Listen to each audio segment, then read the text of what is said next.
So, here we are in the workshop, home.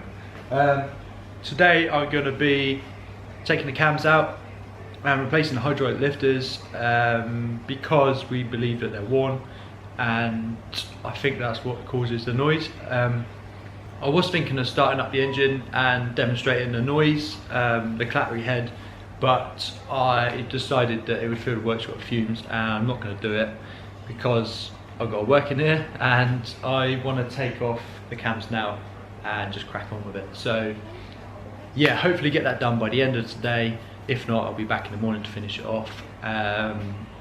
Yeah, so basically just cracking on now.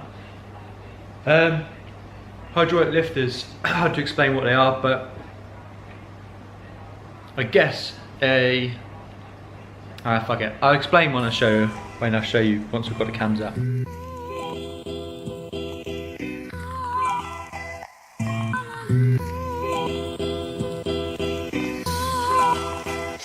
So I've taken everything out that I need to, the cams and the rockers, and now I can pull the lifters out. So I'll show you the lifters before I put them out.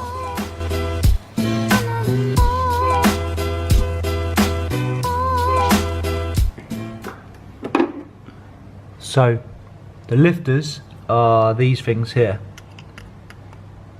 So they'll just need to be pulled out and then replaced with the new ones. So the new lifter compared to the old one.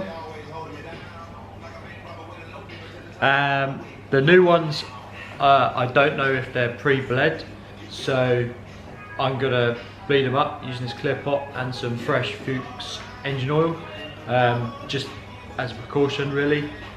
Put them in because you don't want air in the lifters because that makes them noisy. You definitely don't want that. Which could, to be fair, have been the problem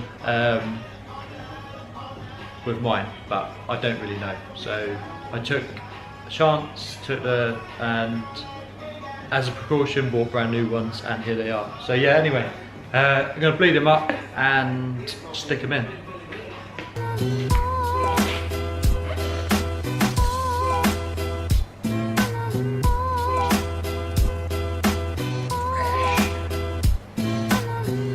So next up, you need something long and thin to poke down the middle of that hole.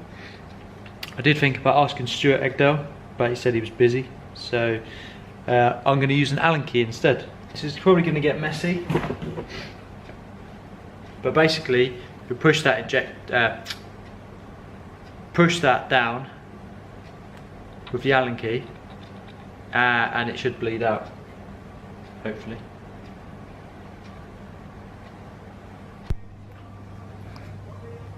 So, new lifters are in on the inlet side. Now I'm going to put the rockers back on and the camshaft in that side, and then I'll swap over and do the exhaust cam. 1 hour later. So yeah, I'm going to torque the bolts up for the camshaft sprockets, finish off putting the tensioner on, turn it over, make sure everything seems alright and aligned, and then clean up where the cam cover gasket goes and put it back on, and then hopefully it will all be good. Right, so this is the tensioner on the SR20 DET.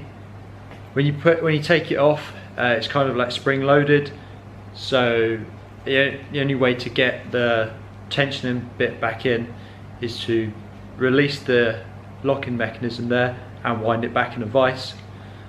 Unless you're really strong and you can just push it with your hands, but I'm not. So luckily there's, if I can just show you, there's this tiny little catch which hooks on there once you've compressed it, so that once you've put the tensioner in, tightened it up, you can just flick the catch off and then it will tension automatically. So yeah, pretty easy once you know how to work them. Yeah, that's all there is to it really.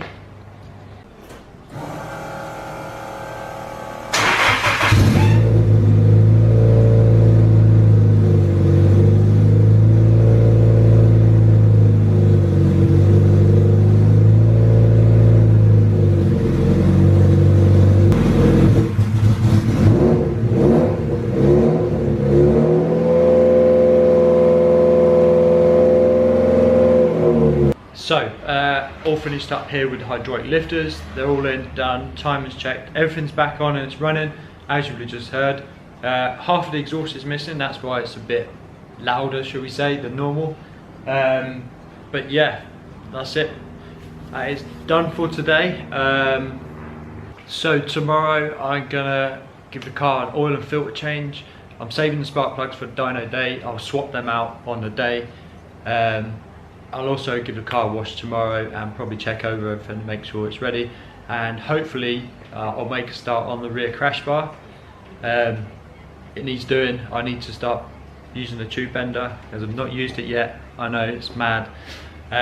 So yeah, lots more to come, and thanks for watching, and I will see you tomorrow. Don't forget to like, subscribe, share. Much appreciated. See you later.